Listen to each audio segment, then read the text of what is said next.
Bapak Uskup, Monsinyur Tri, Monsinyur Viva, bekas rektor dari dua saudara kita ini dari Italia yang sempat hadir pada kesempatan ini, para imam sekalian, para suster, umat sekalian yang saya kasihi, khususnya keluarga dari Diakon Guntur maupun Frater Arda yang saya cintai. Salam. Kita mendengarkan dialog yang indah antara Yesus dan dua anak-anak Zebedeus. Dari Injil yang tadi dibacakan, saya terinspirasi untuk menciptakan dialog imajinatif antara Frater Guntur dan Frater Arda dengan Tuhan Yesus. Seperti kedua anak Zebedeus, Frater Guntur dan Frater Arda menghadap Yesus dan berkata, "Guru, kami harap Engkau melakukan apapun yang kami minta dari Engkau." Jawab Yesus kepada mereka, "Apa yang kamu kehendaki aku lakukan bagimu?" Kedua frater ini menjawab, "Kami mohon agar kami ditabiskan, yang satu menjadi imam dan yang satu menjadi diakon." Apa jawab Yesus? "Oh, maaf saudara. Soal tabisan itu silahkan minta kepada Bapak Uskup. Entah kepada Bapak Uskup Monsinyur Pascalis atau Monsinyur Vincenzo Viva atau Monsinyur Triharsono. Karena aku sudah memberikan kuasa untuk menabiskan kalian kepada mereka." Lalu Yesus melihat-lihat wajah mereka, muka mereka, dan Yesus mengatakan, "Ya, menurut pendapat saya, kalian itu pantas ditabiskan, karena kamu sudah bertobat dan menjadi pengikutku yang setia, terutama untuk Frater Arda. Dia sudah benar-benar bertobat." Ya, pasti bukan hanya untuk Frater Arda saja, untuk kita sekalian yang hadir di sini, termasuk juga untuk Diakon Yosef Guntur. Maka saudara-saudari, hadirlah dua frater ini pada kesempatan ini, dan nanti dalam janji tabisan ditanyakan kembali apakah yang mereka kehendaki, apa yang mereka mau minta dari gereja. Dan tentu saja mereka hadir di sini dengan permintaan untuk ditabiskan menjadi imam dan diakon di Keuskupan Bogor ini.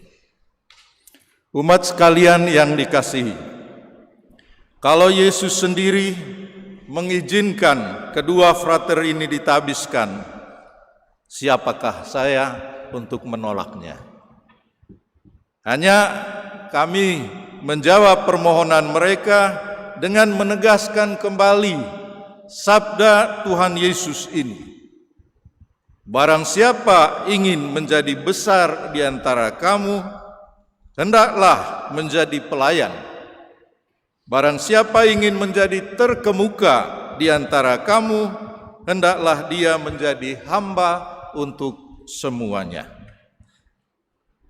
Menjadi imam atau diakon dalam konteks hidup gereja kita berarti orang siap menjadi pemimpin umat, menjadi orang yang dengan sendirinya berjuang, berusaha untuk mengarahkan umat gembalaannya.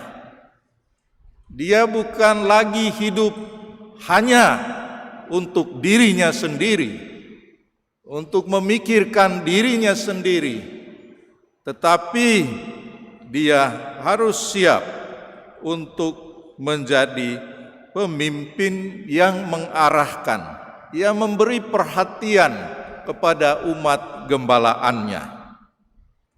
Dalam Injil tadi kita bisa melihat bahwa Yesus menghargai keinginan dua muridnya itu. Keinginan untuk berperan dalam hal mengikuti dia. Dalam konteks kita sekarang ialah keinginan dua saudara ini melakukan pertobatan, tapi dengan satu cita-cita, niat baik untuk menjadi imam, menjadi diakon.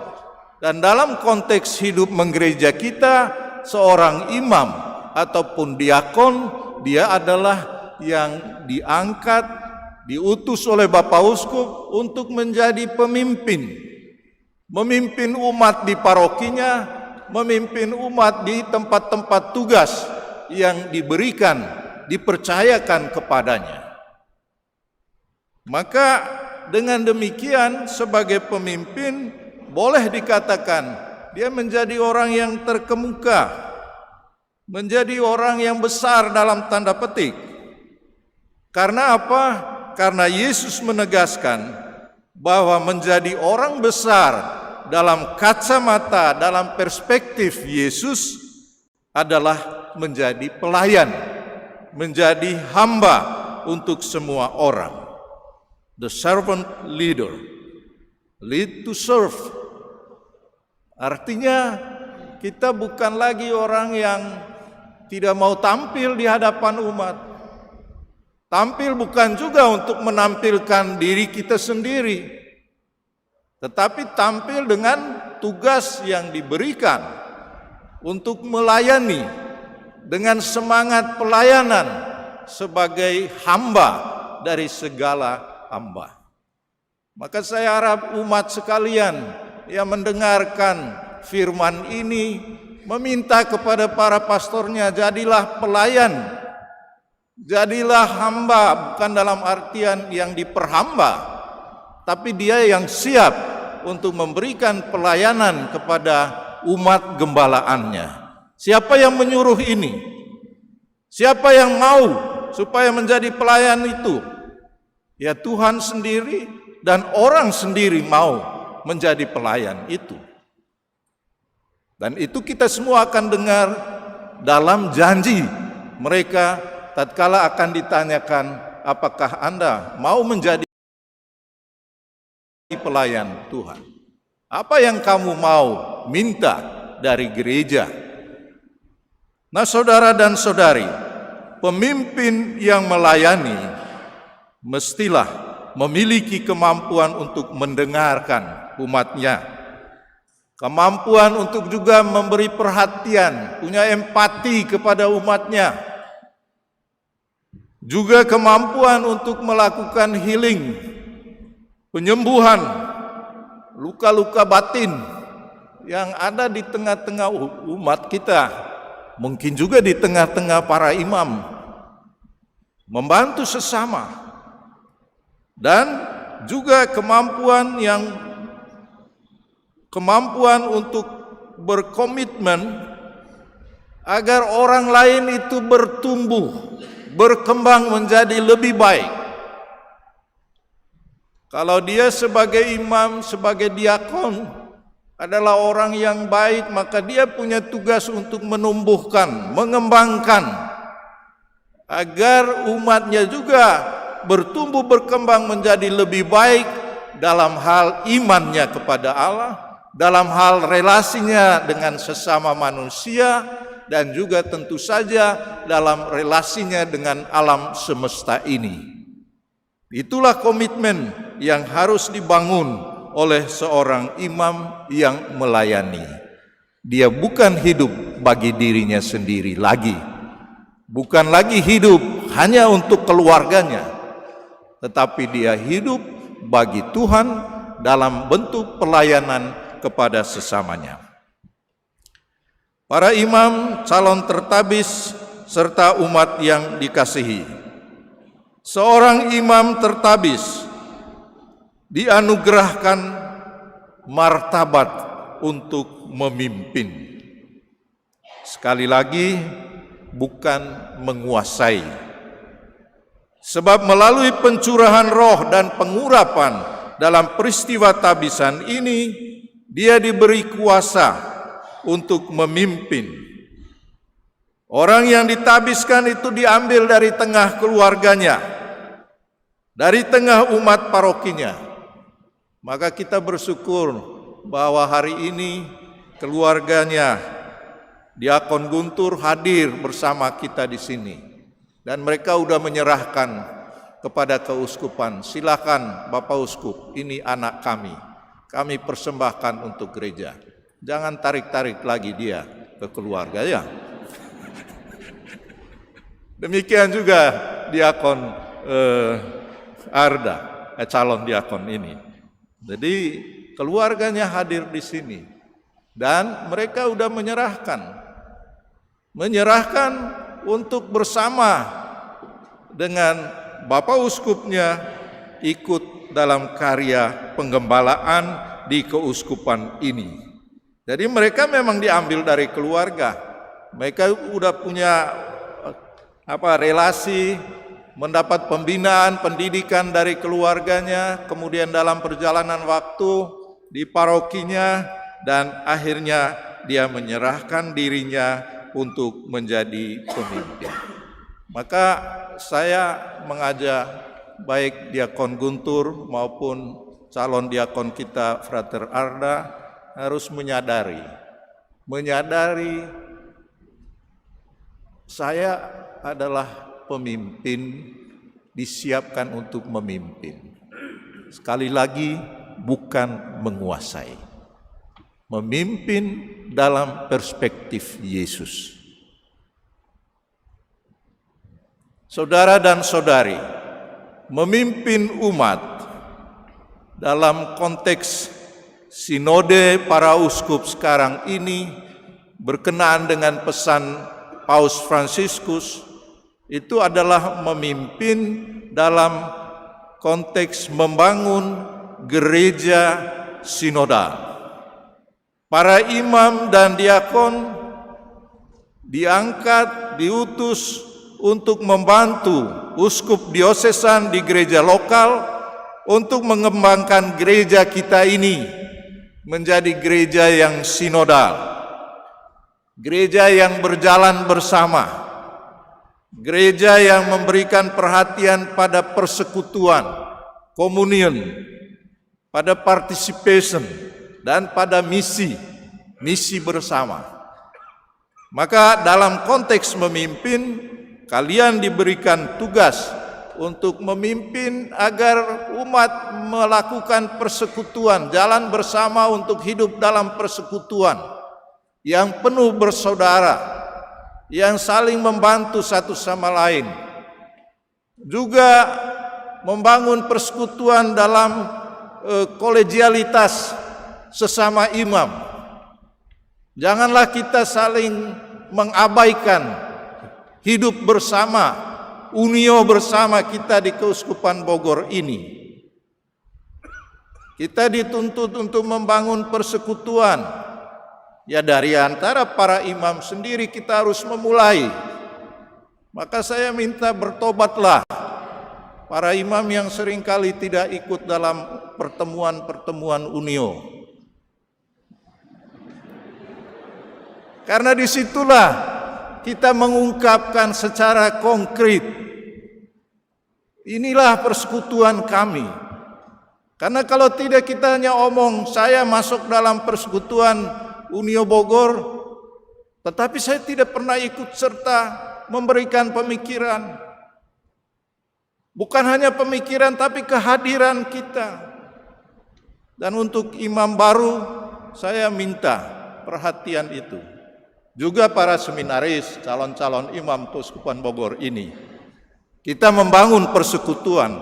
Visi gereja kita adalah visi membangun komunio dari komunitas-komunitas kecil ini. Dan itulah yang terus-menerus ditegaskan oleh Paus Fransiskus, agar kita membangun suatu gereja sinodal, gereja yang jalan bersama. Dan dengan memberikan tenaga kita, kehadiran kita, pemikiran kita, pastilah komunio itu akan menjadi semakin berkualitas. Karena saya yakin dan saya tahu imam-imam Keuskupan Bogor ini adalah orang-orang yang punya kualitas, baik dalam ilmu pengetahuan maupun juga tentu saja dalam membangun relasi pribadi kita. Maka kita semua dipanggil untuk berjalan bersama membangun komunio ini. Kita semua dipanggil untuk berpartisipasi dan untuk melakukan misi bersama. Nah, saudara-saudari, dalam menjalankan tugas imamat ini, seruan Putra Sirah yang kita dengar dalam bacaan pertama tadi dan juga nasihat Santo Paulus ini patut kita hidupi. Putra Sirah menyerukan agar imam dan diakon menjadi manusia yang berdoa, yang berbicara dengan Tuhan, bukan hanya berbicara tentang Tuhan, tetapi berbicara dengan Tuhan secara pribadi. Sebab dengan berdoa, kita secara eksplisit menegaskan dan memberi kesaksian bahwa tiada Allah lain kecuali Engkau ya Tuhan yang saya imani. Imam yang berdoa meneguhkan kelompok-kelompok umat yang rajin berdoa. Santo Paulus dalam bacaan kedua memberi nasihat agar para imam dan diakon bertumbuh semakin dewasa kepribadiannya, menjadi orang yang hidupnya bersukacita dalam Tuhan, bukan orang yang murung, sedih, atau orang yang muka masam. Mudah-mudahan umat kita menemukan imam-imam kita yang bersukacita dalam Tuhan. Bukan berarti tertawa terus ya, tetapi bersukacita dalam Tuhan juga dalam kesulitan-kesulitan yang kita hadapi. Kita memiliki semangat kegembiraan karena kita meyakini Tuhan tidak pernah meninggalkan para gembalanya, karena Dia sendiri yang mengutus mereka, Dia sendiri yang mengangkat. Pasti Tuhan tidak akan meninggalkan kita. Yang penting dalam kesulitan-kesulitan itu kita mencari jalan, menemui sesama kita, sesama imam ataupun uskupnya ataupun juga umat, lalu kita berbicara bersama. Nah, dalam arti itulah maka kita mungkin tidak akan terus-menerus menjadi orang yang murung, orang yang sedih, orang yang khawatir. Padahal Santo Paulus mengingatkan agar kita menjadi imam dan diakon yang tidak khawatir, tetapi senantiasa bersyukur kepada Tuhan. Dan diteruskannya agar kita menjadi orang-orang yang membawa damai. Selain itu, saudara-saudari, rahmat tabisan imamat ini memperteguh 3 komitmen kita yang telah kita peroleh dari sejak baptisan kita, maupun juga dipertegas dalam tabisan ini yang disebut 3 tugas imamat ministerial. Komitmen untuk menjadi seorang nabi, artinya imam itu harus siap mewartakan, mengajarkan iman akan Tuhan, memberikan pencerahan melalui pewartaan-pewartaan kita, melalui pengajaran-pengajaran kita, dan mendengarkan apa yang disampaikan oleh Tuhan dan kemudian itu meneruskannya kepada umat kita. Sehingga para imam disibukkan oleh juga tugas mengajar ini. Maka di setiap paroki diharapkan para imam terlibat dalam macam-macam pengajaran, entah itu di KEP, entah itu persiapan baptisan, persiapan krisma, penegasan-penegasan lainnya. Mestilah imam itu terlibat dalam karya pengajaran.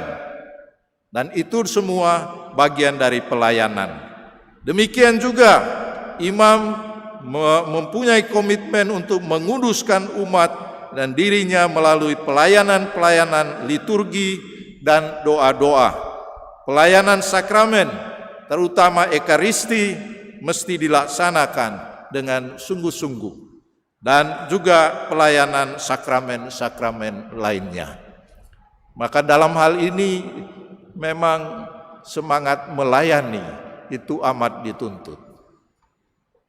Khususnya untuk pelayanan sakramen Ekaristi, karena biasanya kita harus bangun pagi-pagi untuk memberikan pelayanan itu. Jadi mudah-mudahan tidak ada imam yang tertidur dan akhirnya tidak melayani umat dengan misa pagi ini. Dan mudah-mudahan tidak dengar lagi keluhan-keluhan seperti itu. Karena yang merayakan Ekaristi bukan para suster, hanya kita yang ditabiskan ini. Maka wajarlah kalau Yesus tadi menegaskan soal melayani, memang ya siaplah melayani umat kita dengan pelayanan sakramen, terutama Ekaristi ini. Demikian juga pelayanan untuk orang-orang sakit. Dan akhirnya, saudara-saudari, salah satu komitmen lainnya ialah menjadi raja yang siap memimpin, mengarahkan umatnya, seperti tadi saya katakan, dalam semangat pelayanan. Karena Yesus mengatakan, Aku datang bukan untuk dilayani, melainkan untuk melayani. Tuhan memberkati.